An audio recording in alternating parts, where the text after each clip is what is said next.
SS Rajamouli. ఇది పేరు కాదు, రాజముద్ర. ఇప్పటి వరకు ఓటమి ఎరగని వీరుడు. తెలుగు చిత్ర స్థాయిని విశ్వవ్యాప్తం చేసిన దర్శక ధీరుడు. భారత్ నుంచి తొలి ఆస్కార్ అవార్డు అందుకున్న చిత్రానికి దర్శకుడు. ఇలాంటి అరుదైన ఘనతను దక్కించుకున్నాడు రాజమౌళి. మాస్ కమర్షియల్ మూవీలతో అవార్డుల పంట పండించవచ్చని నిరూపించారు. పాన్ ఇండియా స్థాయిలో హవా చూపిస్తున్న జక్కన్న ప్రస్తుతం సూపర్ స్టార్ మహేష్ బాబుతో తీయబోయే సినిమా పనుల్లో బిజీగా ఉన్నారు. ఇంతటి ఘనకీర్తి సంపాదించిన రాజమౌళి ఎంత ఎదిగినా ఒదిగి ఉండాలి అనే సూత్రాన్ని పాటిస్తున్నట్టుగా అభిమానులు ఎప్పుడూ అంటుంటారు. ఆయనతో పాటు ఆయన కుటుంబ సభ్యులు కూడా అలానే ప్రవర్తిస్తూ ఉంటారు. కొందరు డైరెక్టర్లు కొన్నిసార్లు అహంకారం ప్రదర్శించినా జక్కన్న మాత్రం ఎప్పుడూ ఒకేలా ఉంటారని చెబుతుంటారు. తాజాగా రాజమౌళి క్యారెక్టర్ను ప్రతిబింబించేలా జరిగిన ఒక సంఘటనను మలయాళం ప్రొడ్యూసర్ మీడియాతో పంచుకున్నారు. బాహుబలి మూవీ చిత్రీకరించిన తర్వాత రాజమౌళి శబరిమలను సందర్శించారట.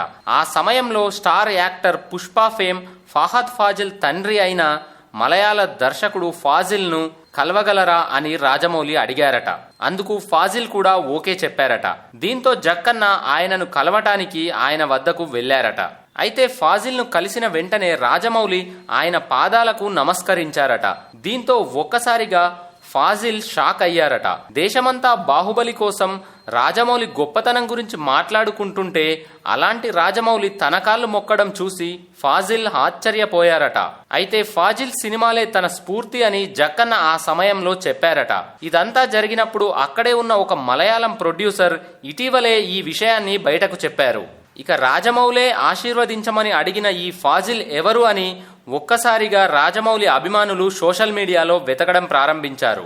పుష్పలో నెగిటివ్ రోల్లో అద్భుతంగా నటించిన ఫహద్ ఫాజిల్ తండ్రే ఈ ఫాజిల్.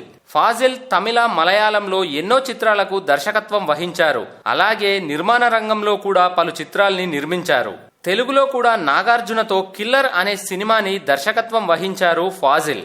1980 నుంచే ఈయన దర్శకుడిగా కొనసాగుతున్నారు.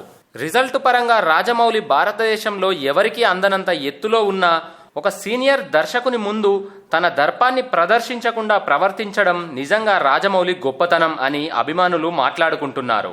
ఇక టాలీవుడ్ ఇండస్ట్రీలో కూడా రాజమౌళి మిగతా దర్శకులను ఎంతో రెస్పెక్ట్ చేస్తారన్న విషయం తెలిసిందే. పలు ఇంటర్వ్యూలలో రాజమౌళి, సుకుమార్, త్రివిక్రమ్ల గురించి గొప్పగా మాట్లాడటం మనకు తెలిసిందే. వారిద్దరి దగ్గర చాలా మంచి స్టఫ్ ఉందని, వారు మంచి మాస్ సినిమాలు చేస్తే తామంతా పెట్టేబేడా సర్దుకోవాల్సిందే అంటూ వారిద్దరిని కొనియాడారు రాజమౌళి. ఇలా మిగతా దర్శకుల గొప్పతనాన్ని మెచ్చుకునే దర్శకులు చాలా అరుదన్న విషయం మనము గుర్తించాల్సిందే.